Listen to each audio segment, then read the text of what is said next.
Greetings. Today is July the 7th of 2020. Does that sound right? So, all right. The other day, I was talking about the 4th of July weekend, how they were going to have Ghostbusters at drive-in theaters and regular theaters.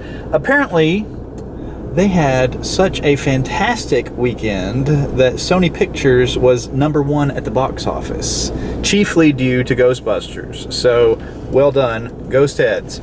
I said that I had to work and that I would not be able to see it. I got to work completely dead, and about 2 hours after getting there, I was given the opportunity to leave. The manager was like, "You never get to leave early on a Friday night. Merry Christmas," which is a weird thing to say on July the 3rd. But so I get home, grabbed Zach. Orion was with my mom, so he didn't get to go with us, and called the theater in Russellville, which is about 20 miles away. And they said, yeah, it starts at about 8:15. This is around 7:30. So I'm like, this is doable. Well, it was 7:30 when I left work. This is around 7:45. So we get in the car, 20 miles to empty. So had to stop for gas, and then got caught several times in traffic where both lanes were blocked. You know, people were just pacing each other and you couldn't get around them. So watching the clock, it was like, okay, it's 8:05 and I'm still in Muscle Shoals. This is not going to work, you know. Got into Russellville, I don't know, about 8:25. Oh, well, at one point, just outside of Muscle Shoals, a car in front of me finally got over in front of the car in front of it. Do you remember this? And I'm like, yes, finally, I can speed up. No sooner did I start accelerating than I realized everybody was getting over because there was a state trooper in the median. So, like, vroom! Nope, can't accelerate here. So, and Littleville, right outside of Russellville, for many, many years was famously a speed trap. But they, you're still adjusting to your new haircut. But they then, I don't think it is anymore because their speed's the same as Russellville's, so you just kind of go straight through all at one constant speed. There's no longer a dip in the speed limit, I don't think.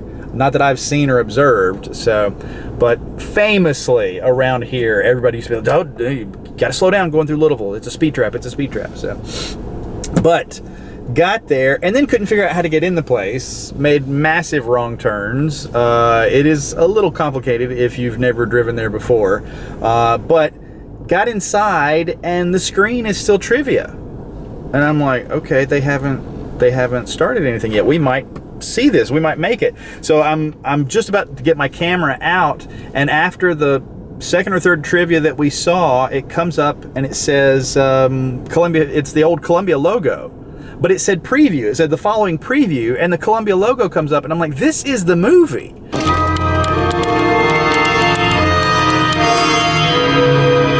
We did not, at that location, get to see the 9-minute featurette, which I'd already seen the bootleg copy of and everything. So I'm still hoping somebody finds that in higher quality, because the bootleg I've seen, there's an awful lot of in-car noise, and it's very washed out because the sun had not set. So it's a daylight filming of it.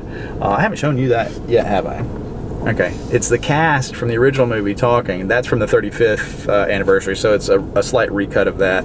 And then Jason Reitman, then they play the trailer for Afterlife, and then Jason Reitman and Ivan Reitman have a little scene that got a couple of behind-the-scenes shots that we had not seen before. Nothing really major or new, but it was still worthwhile for me to see Ghostbusters up on the drive-in movie screen, which was novel. I had never experienced it as a drive-in before, because I did spot a couple of things in there on the big screen based on new research that I had done. I was like, oh wow, you can actually see that in the movie. But the other thing was, you tuned it to 93.1 FM on your car radio to hear the movie, and through these car speakers, which is not quite surround, but anyway, it's good for a 99 car. The sound, I was hearing things that I normally don't hear, so I'm thinking might need to get a surround sound system for the house there. During the montage, when they're running towards the camera at Rockefeller Center, I could hear Dan Aykroyd's voice, which I'd never picked up on before, saying something about stand aside, ectoplasmic, whatever. And then shortly after that, when Egon comes out on that Mulberry Street location, there in Little Italy with the trap, there's a moment where he looks at the trap. Well, I didn't know that in the soundtrack you hear a little zzz noise right before he glances at it. So they motivated his glance with a sound effect that I've never heard over regular, computer or television speakers before. So anyway, what were your thoughts on it? Anything? It was good. Even better with the surround sound. Yeah, definitely better with surround sound. That's something I'm looking forward to attempting again at some point if it comes back to theaters. And then at intermission, we saw Wade and Monica. They were there. Brian didn't actually get to go, who lives in Russellville. So here we were saying we weren't going, and we wound up going, and Brian saying he was probably going to go, and he was unable to make it. But Wade and Monica, that's their new Friday night thing. They go see the double feature.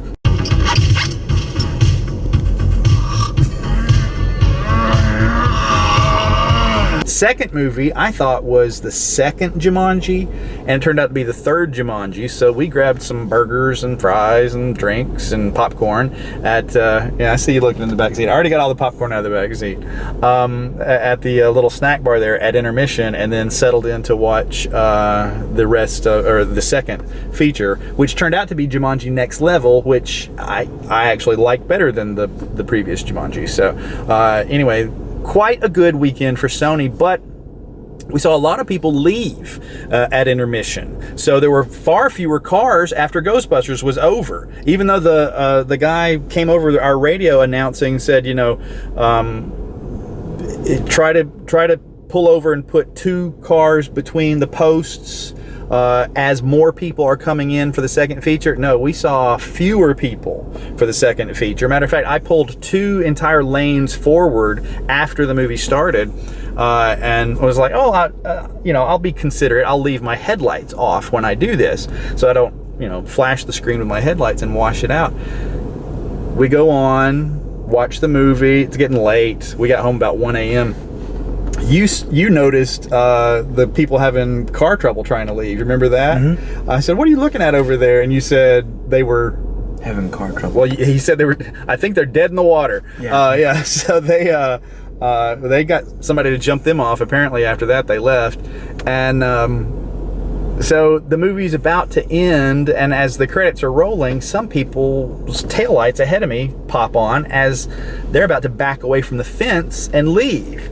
And the thought occurred to me, I don't know if they knew that I pulled forward after the movie started. I don't know if they ever saw me in the dark. So I was sitting there with my hand on the gear shift, and just in case, yep, here comes this guy. So I went ahead and backed up very quickly. I checked the mirror to make sure nobody was behind me. I went ahead and backed up about a half space, and this guy would have clipped me as he backed up and went out. So I was glad that I saw their taillights flash on like that. That was a little scary. It could have been worse. Could have been a lot worse. So yeah, if you're ever at the drive-in movie, don't pull forward without turning your headlights on, because people might back into you not knowing you're back there. But then yeah, we left and got home about 1 a.m. We knocked the popcorn into the back floorboard, trying to get our burgers and everything situated. So I had to get out here the next morning and clean all of that up.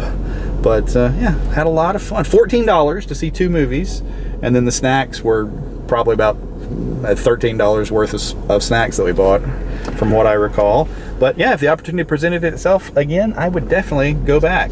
Now, my previous video where I talked about I'm not going to go see Ghostbusters at the drive-in, I was talking about the Funko Mystery Minis, and this package arrived. I was tracking it, and I thought, it'll be here Saturday, because I saw where it was in the hub 2 hours away, and usually that means they show up at my house the next day. Saturday, though, was the 4th of July, so it didn't show up. Sunday was a Sunday, and the mail doesn't run, so I didn't get these until yesterday, and today is Tuesday. The reason I didn't film a video yesterday, why do you think I didn't film a video yesterday? Because the neighbors were shooting fireworks on July the 5th, July the 6th, all day long. must have been like a birthday party that they had delayed their big get together and everything. So I have a few more Funko Mystery Minis now. Ray, Peter, or sorry, Egon. Rolling these out of the bubble wrap there. Peter, Winston.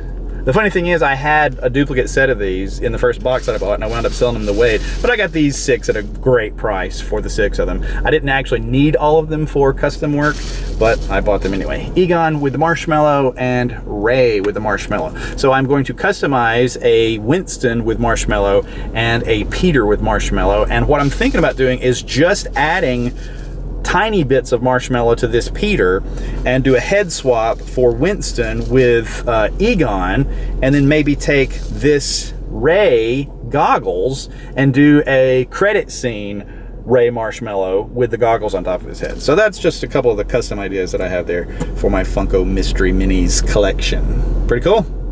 All right, anything else you want to say about Ghostbusters on the big screen? I'm trying to think if there was something else.